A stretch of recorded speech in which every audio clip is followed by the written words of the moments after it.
terms of inspiration po, nagsimula po ito like 2 or 3 years ago. Isa sa mga inspirasyon namin ay si Joe Berry.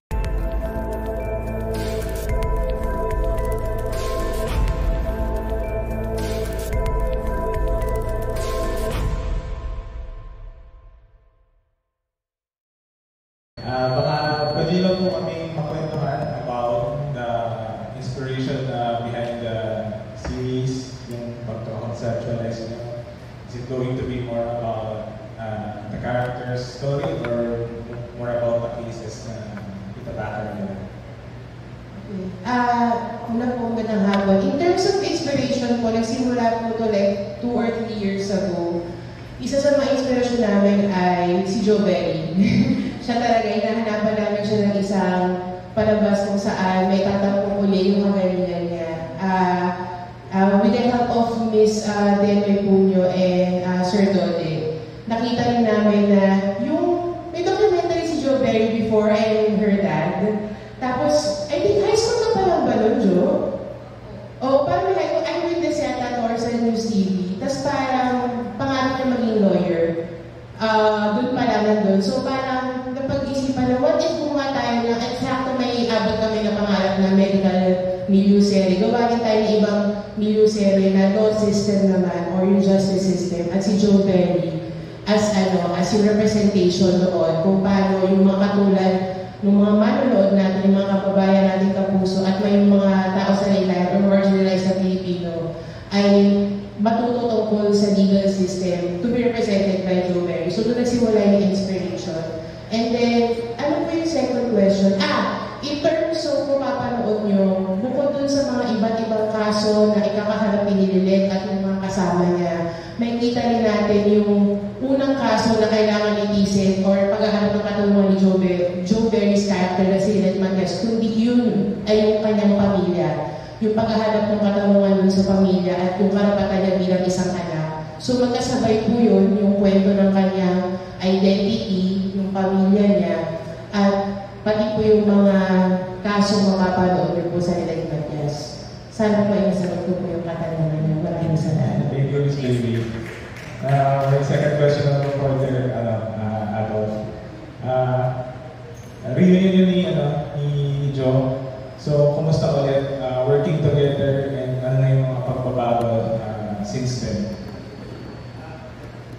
Well, si Joe kasi nakatrabaho for a film and isang parang short episode.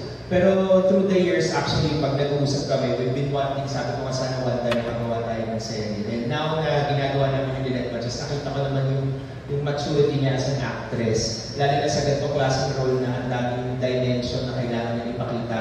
Aside from makikita mo yung kanyang public persona sa lawyer, she also has to deal with a lot of things in her personal life as Lilet Matias. Diba? Katulad ng sinabi ni Jamie kanina, yung family issues niya, and of course, yung struggle niya with her co-workers. So, lahat yun, I think, pinaghandaan naman ni Joe. And so dun sa mga eksena nakita ko kung paano rin niya ginawa na iba dun sa mga ibang series na nagawa niya before. Kita-kita naman po yung improvement sa acting, sa experience. Oo. Ayun, lagi naman kami rin nag-uusap kasama si Ate Jo kung paano niya gagawin ng mga eksena. So, syempre bilang lawyer, may mga limitations, di ba? When you do actual litigation in court. But ang importante kasi natatawid niya yung, I think yun yung power ni Joe, yung empathy ng nanonood, madali niya nakukuha because yun nga sa mga eksena na ginagawa.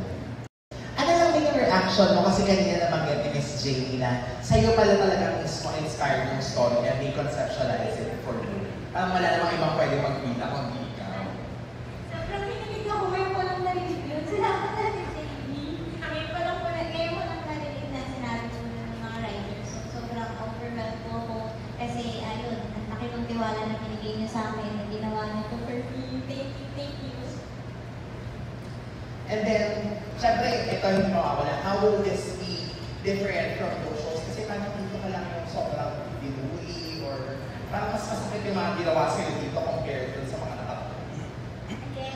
Una po sa lahat, maraming salamat for being here. Thank you sa inyo lahat for spending your Saturdays with us.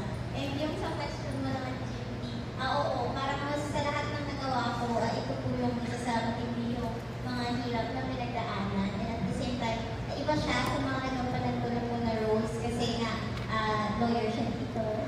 So, number one po yun na makikita niyo yung magiging iba ni John Benny dito kasi nga lawyer na siya.